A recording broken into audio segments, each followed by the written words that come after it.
India's largest digital media network Suman టీవీతో చేతులు కలపండి. ఫ్రాంచైజ్ ద్వారా లోకల్ మీడియా పార్ట్నర్ అవ్వండి.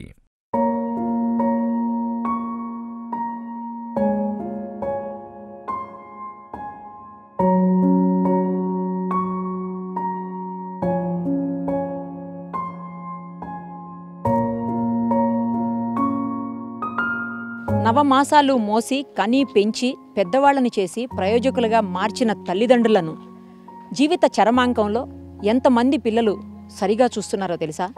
చివరి దశలో కనీసం పిల్లల ప్రేమ కూడా దొరక్క పట్టెడన్నం కోసం మనవళ్ళు ముని మనవరాళ్ల ప్రేమానురాగాల కోసం నిర్భాగ్యంతో ఎదురుచూస్తున్న పెద్దవాళ్ళు ఎంతమందో మీకు తెలుసా? ఇక తల్లిదండ్రులను చిన్న వయసులోనే కోల్పోయి అనాథలుగా మిగిలి ఎవరి ప్రేమానురాగాలు లేక బాధపడుతున్న చిన్నారులు ఎంతమందో మీకు తెలుసా? ఇలాంటి వాళ్ళందరికీ ఆశ్రయమిస్తోంది ఆనంద నిలయం. సిద్దిపేటకు దగ్గరలో ఉన్నటువంటి ఆనంద నిలయంలో ప్రస్తుతం మనం ఉన్నాం.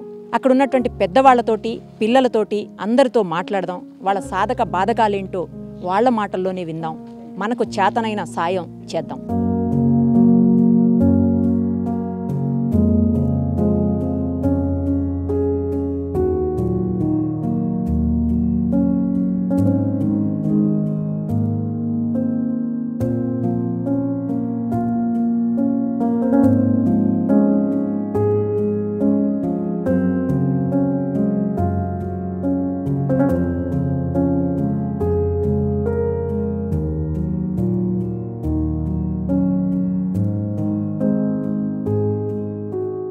ఇప్పుడు మనం ఆనంద నిలయం లోపలికి వచ్చేసాము.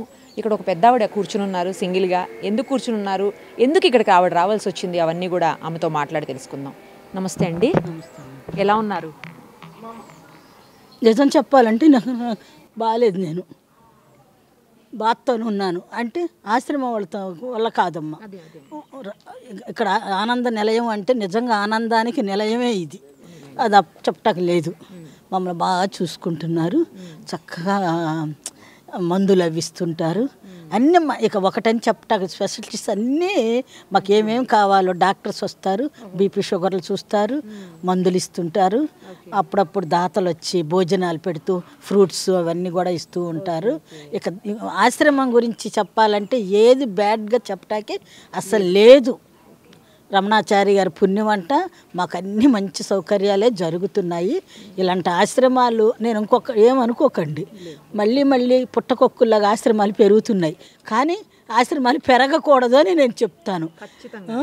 దీనికి ఒక చట్టం అంటూ తీసుకురావాలి కేంద్రం. అది బలమైన చట్టం తీసుకురావాలి. నేను చెప్తున్నానమ్మా, నా దగ్గర డబ్బు లేదు. కూతురు చచ్చిపోయింది, భర్త చచ్చిపోయాడు.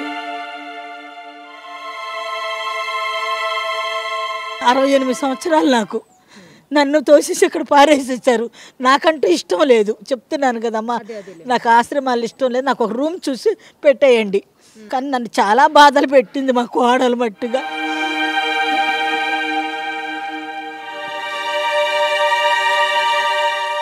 ఎంతమంది అండి?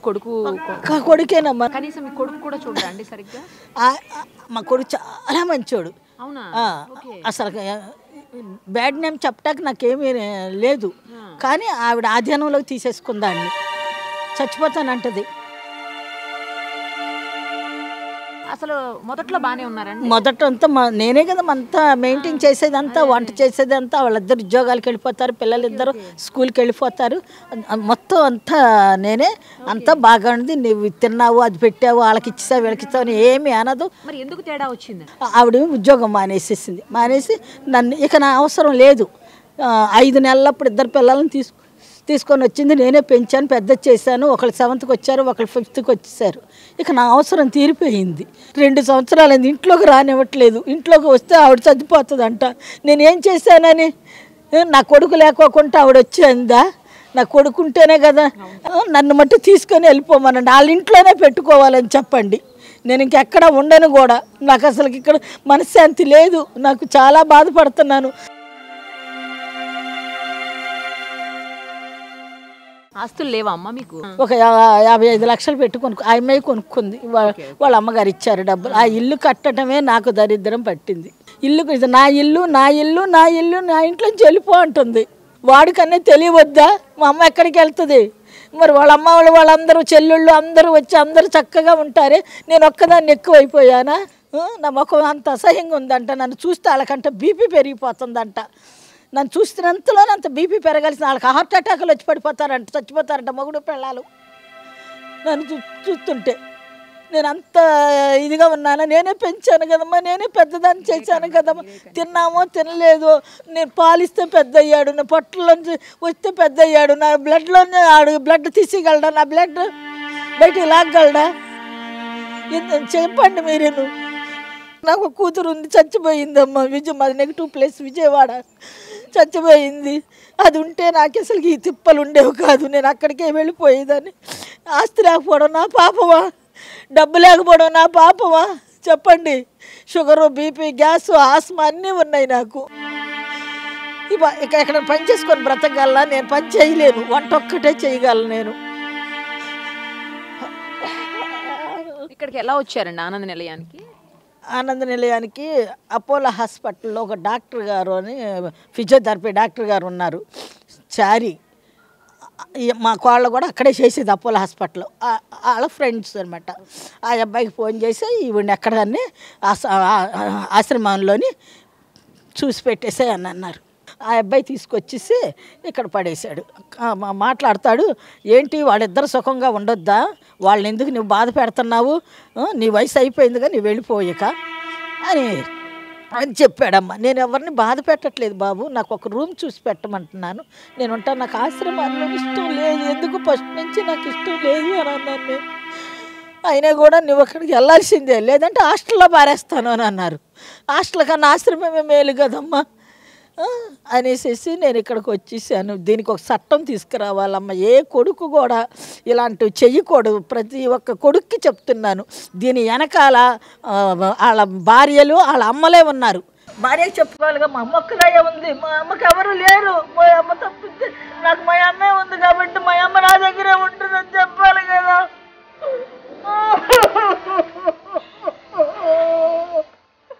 ఈ పరిస్థితి ఎవరికి వద్దమ్మా, ఏ వయసు అయిన వాళ్ళకి వద్దమ్మా.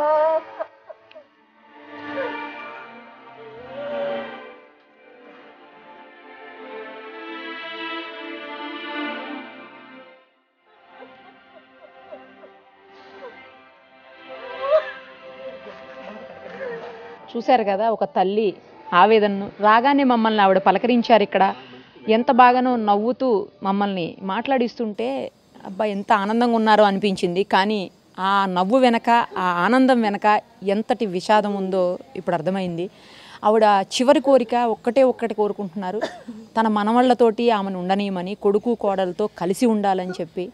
కనీసం మీరు నెరవేరిస్తే అక్కడ చచ్చిపోయినా పర్వాలేదు, నేను ఆ 2 రోజులైనా చచ్చిపోయినా కూడా నా ఆఖరి కోరిక తీరినట్టుగేది. కనీసం 2 రోజులైనా అక్కడ ఉండి నేను చనిపోతే చాలు నా మనవళ్ళతోటి, నా కొడుకు కోడలతోటి అంటున్నారు. మరి ఇప్పటికైనా కొన్ని హృదయాలు స్పందించాలని చెప్పి కోరుకుంటున్నాను. ఎవరికైతే ఆమెతో రిలేషన్ ఉన్న వాళ్ళు ఉన్నారో, ఎవరో వాళ్ళకి తెలుసు, ఆమె ఎవరో వాళ్ళకి తెలుసు. కాబట్టి ప్లీజ్ స్పందించండి, దయచేసి వేరే రకంగా అనుకోకండి మమ్మల్ని.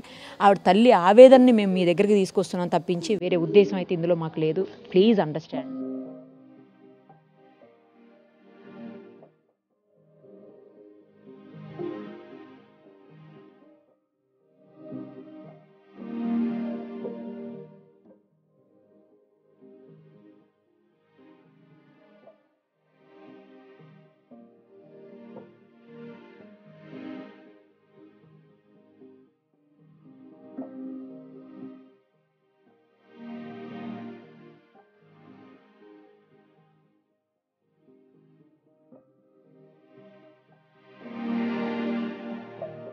మామగారు ఎక్కడి నుంచి వచ్చారండి?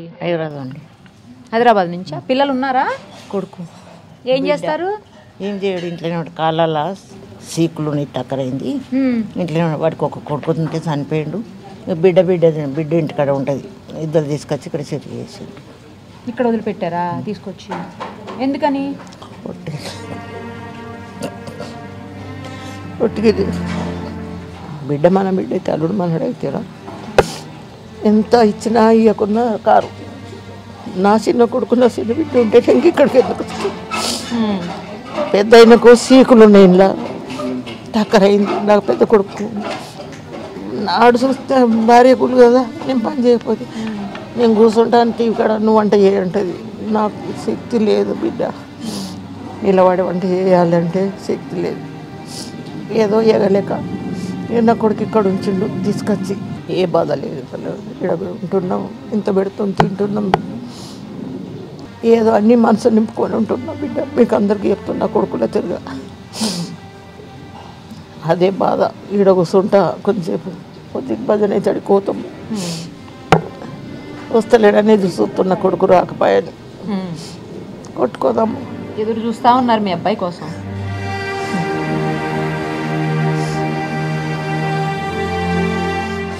ఎన్నో మనసు నింపుకోవడానికి ఇక్కడ కూర్చుంటాం. వచ్చేటోళ్ళని పోయేటోళ్ళని చూసుకుంటాం. వేసేటోళ్ళు చూస్తే కొడుకు వద్దు నాన్న, చిన్న కొడుకు ఎన్నో బాధ ఉంటాయమ్మా. చూడండి, మరో తల్లి ఆవేదన ఇది. ఒక కొడుకు లేక ఉన్న కొడుకుని ఆమె ఇబ్బంది పెట్టడం ఇష్టం లేక అక్కడ ఉన్నటువంటి పరిస్థితులను అర్థం చేసుకొని ఆమె కొడుకు కూతురు తీసుకొని వస్తే ఇక్కడ ఉన్నానని చెప్తున్నారు. కానీ ఎంత ఆవేదన పడుతున్నారో, ఎంతో మంచి బతుకు బతికానమ్మా, కానీ ఇవాళ చావలేక బతుకుతున్నాను అని చెప్పేసి ఆవిడ ఎంతో ఆవేదన చెందుతున్నారు.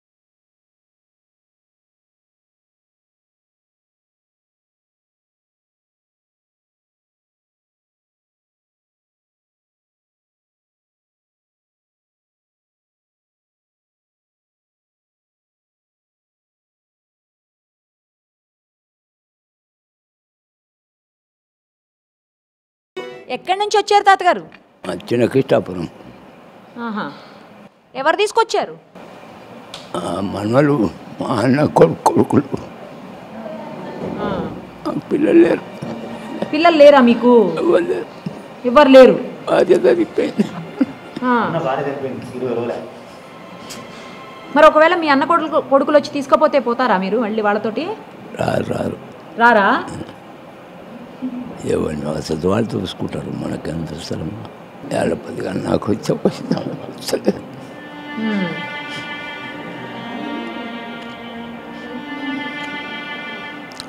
బాధపడకండి తాతగారు, బాధపడకండి.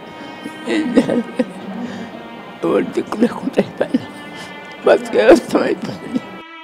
అంకుల్ ఎక్కడి నుంచి వచ్చారు అంకుల్? మాది ప్రకాశం జిల్లా మార్టూరమ్మ. ఓహో, ఆంధ్రానా? ఆంధ్రప్రదేశ్. Okay okay. ఎప్పుడు వచ్చారు ఇక్కడకు? ఇది 4వ సంవత్సరం. 4 ఏళ్ళు. ఓకే. ఆంటీ? ఆమెకి అల్జీమర్స్ వచ్చిందమ్మా. అల్జీమర్స్, మతి మరుపు. ఎక్కడ ఉంటారు?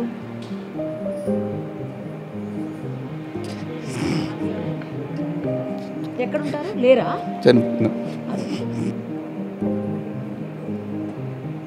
పిల్లలు ఉన్నారా అంకుల్ మీకు? ఎంతమంది? ఒక అమ్మాయి. అబ్బాయిలు లేరు. ఎక్కడ ఉంటారు? ఆవిడ ఎక్కడ ఉంటారు?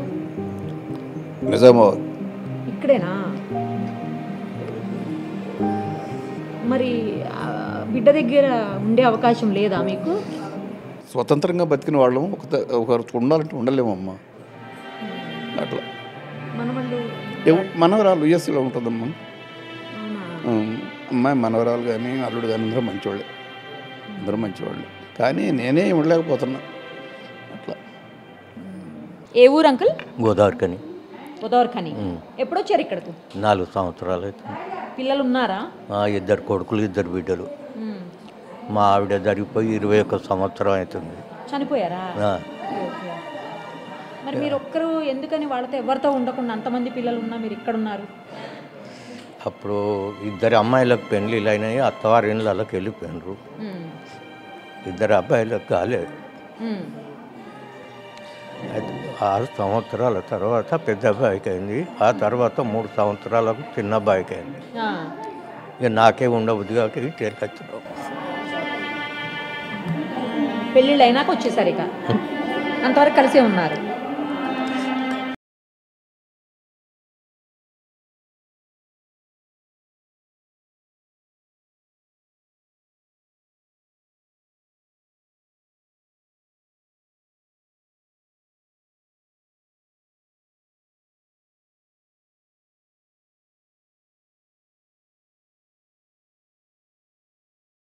ఆనందనిలయంలో అందరూ ఒక చోట గ్యాదర్ అయి ఉన్నారు. అయితే ట్రస్ట్ మెంబర్స్ కూడా ఇక్కడే ఉన్నారు. ఒకసారి వారితో కూడా మాట్లాడదాం.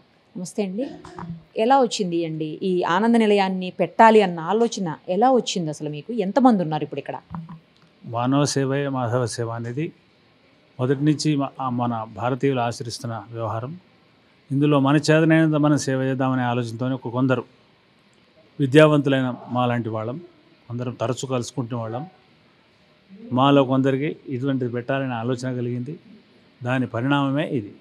ఎప్పుడు పెట్టారండి ఆనంద నిలయాన్ని? 20లో అనుకున్నాం, మేము 1లో పెట్టాము. మాకు 4 ట్రస్ట్ మెంబర్స్, వైకుంఠం గారు కూడా ఏదైనా ఒక మంచి పని చేయాలని అనిపించింది. రిటైర్ అయ్యే వయసు వచ్చేసింది, ఏదైనా మంచి పని చేయాలని అనుకుంటే అప్పుడు మేము అనుకున్నాం ఒక వృద్ధాశ్రమం పెడదాము, లేకుంటే అనాథ పిల్లలకి ఏదైనా పెడదాము. అప్పుడు పేపర్లో చూసామన్నట్టు రమణాచారి గారి యాడ్, ఆయన ఇంటర్వ్యూ. దాంట్లో వారికి కూడా అదే ఉద్దేశం ఉందని అనిపిస్తే మేము వెళ్ళాం. రమణాచారి కూడా అంటుండేవాడు, ఏమంటుండేవాడు అంటే సంకల్పం ఒకటే మనకు కావాలి, మిగతాదంతా ఆయనే చూసుకుంటాడని. మేము కూడా అదే ఫాలో అవుతున్నాం. సంకల్పం మంచిది కాబట్టి దానికి కావాల్సిన సరంజామా అంతా ఆయనే చూసుకుంటున్నాడు ఇప్పటి వరకు కూడా.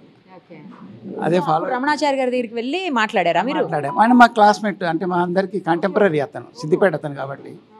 వెళ్తే మీరు అప్పుడు ముందుగా అంత నమ్మలేదు మమ్మల్ని, కానీ తర్వాత సరే మీరు ప్రయత్నం చేయండి, నేను మీ అండగా ఉంటా అన్నాడు. మేము ప్రయత్నం చేసి ల్యాండ్ పర్చేజ్ చేసిన తర్వాత ఇక ఆయన ఫుల్ సపోర్ట్తో ఇంతవరకు దాకా తీసుకొచ్చాం. ఎంతమంది ఉన్నారండి ఇప్పుడు ఆశ్రమంలో? ఎక్కడెక్కడి నుంచి వచ్చారు వీళ్ళందరూ? వాళ్ళు తెలంగాణ కానీ ఏపీ నుంచి కూడా చాలామంది వచ్చారు. తెలంగాణ నుంచి అన్ని జిల్లాలకు సంబంధించినటువంటి వ్యక్తులు వచ్చారు. దాదాపుగా పాత క్వార్టర్స్ 16 ఉన్నాయి. రూమ్కి 2 తీసుకుంటున్నాం. ప్లస్ కామన్ హాల్లో ఒక 8 మందిని, టోటల్గా 40 మందిని. ఇప్పుడు కాటేజీలు ఒక 20 కట్టాము, అందులో ఒక 80 మెంబర్స్ మొత్తం ఇందులో ఉంటుండండి. పిల్లలు కూడా ఉన్నారు. పిల్లలు మనకు అనుబంధంగా అనాథాశ్రమం ఉంది, అందులో 42 మంది స్టూడెంట్స్ ఉంటుండ్రు. వారందరూ కూడా ఎడ్యుకేషన్కి సంబంధించినటువంటి పూర్తి వివరాలు మేమే చూసుకుంటున్నాం. ట్రస్ట్ నుంచే వారికి వాళ్ళ ఎడ్యుకేషన్ కానీ వాళ్ళ బాగోగులు అన్నీ కూడా మేమే చూసుకుంటున్నాం. తర్వాత ఎక్కడైనా పేపర్లో వచ్చి పలానా దగ్గర అనాథలు ఉన్నారు అంటే మేము పోయి వాళ్ళని తీసుకొని రావడము, వాళ్ళ డిపెండెంట్స్ మాట్లాడి మా ట్రస్ట్లో మేము తీసుకొని వాళ్ళని ఎడ్యుకేషన్ ఇట్లా చేపిస్తామని వాళ్ళని తీసుకొచ్చి మేము జాయిన్ చేసుకోవడం జరుగుతుంది. హాస్పిటల్ ఏదైనా అవసరం అయిందనుకోండి, ఇక్కడ ఉన్న పెద్దవాళ్ళకి ఎవరికైనా హెల్త్ బాగాలేకపోతే అప్పుడు ఏం చేస్తారు? వాహనం ఉంది, ఆనంద నిలయం ఆశ్రమం ఉంది, వెహికల్ ఉంది, దాంట్లో తీసుకుపోయి మేము అది చేస్తాము. వారానికి ఒక డాక్టరు ఇక్కడికి వచ్చి విజిట్ చేసిపోతాడు. అట్లా ఆ విధంగా ఉన్నది. 2 డాక్టర్స్ ఉన్నారు, డాక్టర్ సురేంద్ర గారు, డాక్టర్ రమేష్ గారు. వీరు కాకుండా సిద్దిపేట ఐఎంఏకి కూడా ప్రతి సండే ఒక డాక్టర్ వస్తుంది మనకు. వాళ్ళు ముందు నెలలో ఉండేటువంటి 4 డాక్టర్లను ముందే డిక్లేర్ చేస్తాం. ఆ డేట్ వాళ్ళకి రిమైండ్ చేయగానే వచ్చి వాళ్ళు ట్రీట్మెంట్ ఇవ్వడం, మెడిసిన్స్ కూడా కొన్ని ఫ్రీగా ఇస్తారు వాళ్ళు. తర్వాత మా వాళ్ళకి ఏమైనా ఇబ్బందులు అయినా కూడా ఆనంద నిలయంకి వచ్చినాము అనగానే వెంటనే ట్రీట్మెంట్ ఇచ్చి పంపిస్తారు. లైన్లో ఉండాల్సిన అవసరం లేకుండా ఆ సపోర్ట్ మాకు సిద్దిపేట డాక్టర్స్ నుంచి దొరికింది. ఇప్పుడు ఎవరు సపోర్ట్ చేస్తున్నారు? ఎవరు సపోర్ట్ తోటి మీరు ఇంతమందికి ఏ లోటు లేకుండా చూసుకోగలుగుతున్నారు? మేడం, ఏ పని అయినా కానీ ఒకరితో సాధ్యం కాదు. దాదాపు అందరు ట్రస్ట్ మెంబర్లు అనుకోండి, అందరు డైరెక్టర్స్ అనుకోండి. కాకపోతే మా రమణాచారి గారిది కొంచెం ఆయనది ఎక్కువ ఏంటి సూచన అనుకోండి, ఏ రకంగానే 360 యాంగిల్లో ఆయనది కూడా ఎక్కువ ఉంటుంది. అనాథల కోసం, అన్నార్థుల కోసం, పేదవాళ్ల కోసం ఒక ఆశ్రమాన్ని నెలకొల్పారు. అసలు ఆ ఆలోచన ఎలా మీలో మొదలైంది సార్? అది నాకు మొదటి నుంచి ప్రవృత్తిరీత్యా ఉన్నటువంటి అంశం అది. ఏంటంటే నేను ఇచ్చిన స్టేట్మెంట్ చూసి సిద్దిపేట ప్రజలు కొంతమంది వచ్చి మేము మీతో పాటు ఉంటాము, మీరు వృద్ధాశ్రమం నిర్వహిస్తామంటున్నారు, మేము అనుకుంటున్నాము, మీతో పాటు మేము చేరొచ్చా అన్నారు. తప్పేముంది, చేరొచ్చు అని చెప్పన్నాను నేను. భూమి తీసుకొని పెట్టుకోండి మన ఆశ్రమానికి, ఇక తర్వాత బిల్డింగ్ కట్టడమా ఎలా చేయాలో చూద్దాం మనం అని చెప్పన్నా. వాళ్ళు మా ఆంజనేయ స్వరూపులు అన్నమాట. వాళ్ళంతా చాలా గొప్పగా 100 ఎకరాల భూమిని తీసి పెట్టుకున్నారు. నా దగ్గరకు వచ్చి మేము భూమి రెడీగా చేసుకున్నాం, రిజిస్ట్రేషన్ చేయాలని చెప్పి అనుకున్నప్పుడు ఏం పేరు పెట్టాలో చెప్పండి అన్నారు. అంటే ఆనంద చారిటబుల్ ట్రస్ట్ అని పెడదాం, ఆనంద నిలయం వెంకటేశ్వర స్వామి యొక్క దేవాలయం ఆనంద నిలయం కాబట్టి ఆ పేరు పెడదామని చెప్పంటే ఒప్పుకున్నారు. రిజిస్ట్రేషన్ చేయడం జరిగింది. 2001, 2002 ప్రాంతంలో భూమి తీసి పెట్టుకున్నాం, కానీ 2008, 2009 దాకా మేమేం చేయలేకపోయినాం. తిరుమల తిరుపతి దేవస్థానంలో పనిచేసేటప్పుడు అసలు 24 గంటలు పనే ఉంటుంది అక్కడ. అందుకని నాకు వీలు కాల. 2009వ సంవత్సరంలో అది భగవంతుడు పంపించినట్టుగా సుధా జనార్దన్ గారు అని చెప్పని బెంగళూరులో ఉంటారు వారు. ఆ అమ్మగారు వచ్చి నన్ను కలిసిందమ్మా. ఏంటమ్మా సంగతి అని అంటే, నేను ఒక 3 కోట్ల రూపాయలు స్వామివారికి ఇవ్వాలని చెప్పని అనుకున్నాను. ఆ 3 కోట్ల రూపాయలు మీకు ఇచ్చిపోదామని వచ్చినాను అని చెప్పింది. సంతోషం అమ్మా, నేను తప్పకుండా తీసుకుంటాను. దీనివల్ల మాకేమైనా లాభం ఉంటుందా సార్ అంది. 3 కోట్ల రూపాయలు ఇస్తున్నప్పుడు మీకు లాభం ఏందమ్మా? 5,000 రూపాయలు ఇచ్చినవాడు మాకు పాస్ కావాలని అంటాడు, డోనార్ పాసు. అందుకోసం చెప్పని మీకు తప్పకుండా చేస్తాను ఉండండి అని చెప్పని చీఫ్ ఇంజనీర్ని పిలిచి కౌస్తుభం అనేటువంటి మనం భవనం కడుతున్నాం, 3 అంతస్తుల భవనం. ఒక్కొక్క భవనానికి 3 కోట్ల రూపాయలు కాబట్టి ఒక అంతస్తు అంతా కూడా వీరి పేరు మీద పెట్టండి అని చెప్పని ఆర్డర్స్ ఇష్యూ చేసేసి వారి చేతికి ఇచ్చానమ్మా. ఆమె కళ్ళల్లో నుంచి నీళ్లు గార్చుకుంది. డోనార్ పాస్ కూడా ఇచ్చేసేయండి అని చెప్పన్నా. డోనార్ పాస్ ఇచ్చాం. చెప్తున్నప్పుడు చెప్పాను నేను ఆమెకి, అమ్మ దేవుడికి చేయడం సేవ మంచిదే, కానీ మానవులకు కూడా మనం కొంత సేవ చేస్తే బాగుంటుందమ్మా. మానవుల్లో కూడా చాలామంది పేదవాళ్ళు ఉంటారు, ఏదో ఒక రకంగా మనం వాళ్ళకి సేవ చేయాల్సిన బాధ్యత ఉంటుంది. అంటే మీ దగ్గర ఏమైనా ప్రాజెక్ట్స్ ఉన్నాయా సార్ అని చెప్పన్నారు.